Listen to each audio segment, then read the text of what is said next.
vendim, por e mban pezull deri në momentet që do ushtroj gjykimin. Dhe vendimi i saj pasaj është ligj. Kjo është. Po, për ndërkohë zgjedhjet janë caktuar në datën. Zgjedhjet nuk janë anulluar, janë pezulluar. Për pezullim flas. Po pra, derisa gjykata e lartë të marrë vendim, sepse në rast se zgjedhjet bëhen dhe gjykata e lartë e merr vendimin pas të zgjedhjeve, anullohen zgjedhjet, zotri. E kuptoni tani? Në qoftë se gjykata del kundër është dakord me mendimin e atij që e ka atakuar, domethënë ish kryetarit bashkisë, dhe zgjedhjet kanë mbaruar, gjykata kushtetuese s'pet fare e bën dhe anullohen zgjedhjet fillon nga e para. Prandaj nuk kishte mundësi më të zhvilloheshin zgjedhjet, më lutem. Po vazhdoni, çka kishit? Po, për çështja është se zgjedhjet janë datë 9 nëntor, derisa në fund 31 tetor të këtij muaji të bëhet edhe shqyrtimi, ndoshta zgjat 15 ditë të tjera dhe zgjedhja nuk marrin datën 9, pra ky është thelbi, për këtë ju pyes. Por atë e shtyn ai që e ka në ngarkim që ka caktuar datën, zotri. E qartë. Ku del njeri do të para gjykatës kushtetuese, e ka marrë gjykata kushtetuese, nuk kanë vlerë më vendimet administrative, ju lutem. Do pritet gjykata kushtetuese dhe pastaj do vazhdo loja. S'mund të ketë zgjedhje për t'i rënë shkurt. Nuk ka zgjedhje derisa gjykata kushtetuese e ka pezulluar dhe të shikojmë se çfarë vendimi të japë.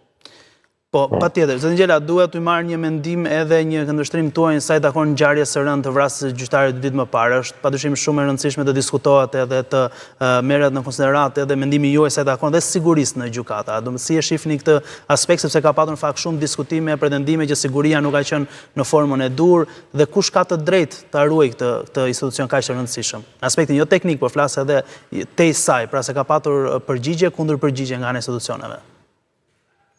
Gjykata nuk ka mbrojtje. E ruan policia jashtë një ligji specifik për gjykatën. Gjykata do të ketë policinë e saj në ruajtje të gjyqtarëve dhe të rendit juridik brenda gjykatës së çdo rrethi. Ka marrë fund? Deri tani nuk ka. Policia njëherë e para punës duhet flasim për një polici profesionale. Nuk ka akoma dhe është mirë që qeveria shqiptare, parlamenti, ta mendojnë me vëmendje këtë çështje se është e rëndësishme, se nuk është vrasje e lehtë, vrasja e një gjyqtari, ju lutem. Në çdo vend demokratik krijon krizë të madhe politiko-shoqërore, ta dini.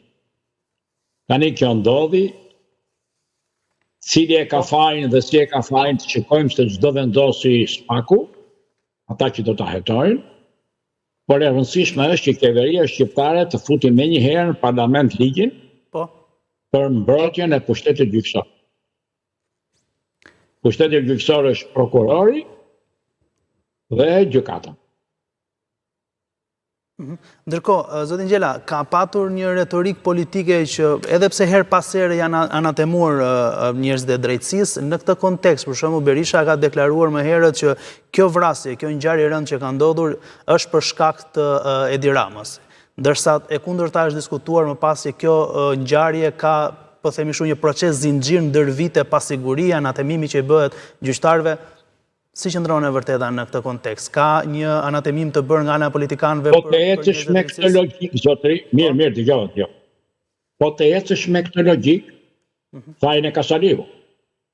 Saliu ka folur për drejtësinë në mënyrën më banale që duhet kishin filluar proces penal. Por ai është i akuzuar, dhe nuk ka se çfarë t'i bëjnë. Sepse një i pandehur ka drejt flasi çfarë dojë.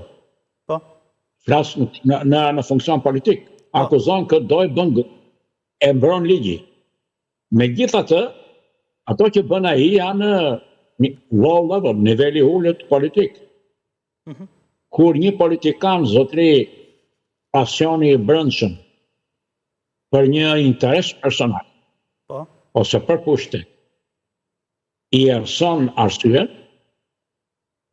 ky lloj politikani në perëndim shkon urgjent me një kërkesë shkon në analizë psikiatrike të shikohet është normal ose jo.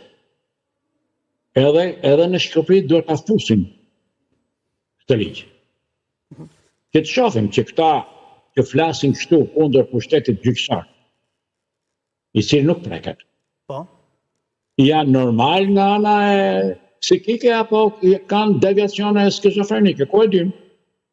Prandaj duhet që me urgjentisht të dalë një ligj që nëse këta flasin kështu kundër pushtetit gjyqësor ose personaliteteve të drejtësisë, të shkojnë në analizë psikiatrike. Mund të ndodhi. Në qoftë se analiza psikiatrike i nxjerrë normal, atëherë do të fillojë procesi penal. Tjetër kishët Sigurisht. Ndërkohë qeveria ka zgjatur me 3 vjet mbrojtje sa i takon kreut të SPAK. Vendim i drejt, i vonuar, do të ishte marrë më herët apo është në kohën e dur? Nuk të kuptova pyetjen.